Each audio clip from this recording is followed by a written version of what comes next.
מקבלי שירות. כדי להגיע למסך מקבלי שירות אנחנו נלחץ על חברות ונלחץ על מקבלי שירות. מטעמי צנעת הפרט לא הצגנו את הנתונים במערכת, את הסרטון מהמערכת, אלא מתוך מצגת שהכנתי קודם. בעצם מה שאנחנו רואים כאן זה רשימה של מקבלי השירות כפי שמתקבלים באופן אוטומטי ממערכות ביטוח לאומי. הם פשוט יופיעו כאן. מה שאנחנו רואים כאן זה שם פרטי, שם משפחה, קוד מקבל השירות, תעודת זהות, שם החברה או עמותה, שם הסניף, מגדר ותאריך תחילת תוקף. מקבל שירות שיש לו גם סיום תוקף, לא יופיע פה במערכת, פה במסך הזה, בדף הזה, אלא רק אם נלחץ על היסטוריה אנחנו נראה את מי שבעצם יש לו סיום תוקף. כפתור העריכה כאן, בתוך כפתור העריכה אפשר לראות נתונים תצוגתיים ועוד פעולות שאפשר לעשות. על כך נעבור לשקופית הבאה.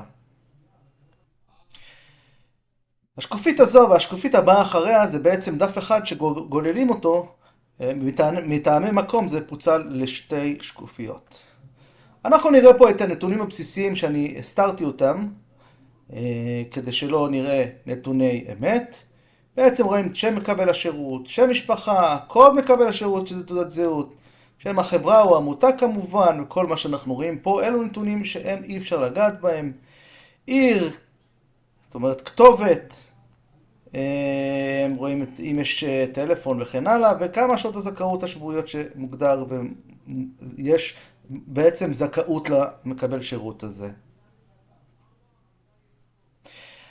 הנושא של כתובת יש לו משמעות נוספת, חוץ מלראות ברמה של תצוגה, ברמה של מידע, אלא פה ברגע שמקבל שירות במערכת שלנו, אנחנו מייצרים גם פוליגון. פוליגון זה האזור היחיד שבו מוגדר מבחינת ביטוח לאומי כאזור מורשה לדיווח.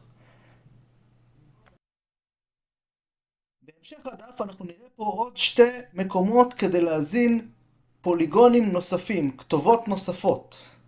ביטוח לאומי מבין שיכול להיות מצב שהמטפל יצטרך לדווח במקום שהוא לא הפוליגון ולא הבית של מקבל השירות, ולכן הוא אישר שתי כתובות נוספות שבעצם מאושרות ומורשות לדיווח בפוליגונים אחרים.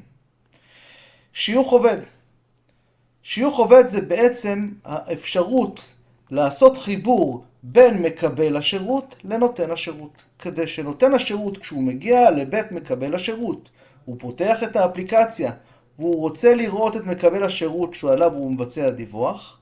איך זה מתבצע? איך יודעים לעשות את השיוך? נכנסים לכאן, לוחצים הוספת חדש, מבצעים שיוך, נותנים לו תחילת תוקף, ואם רוצים גם סיום תוקף, וברגע שעשינו שמור, כשהמטפל יגיע לבית המטופל, לבית מקבל השירות, הוא יראה אותו מופיע באפליקציה.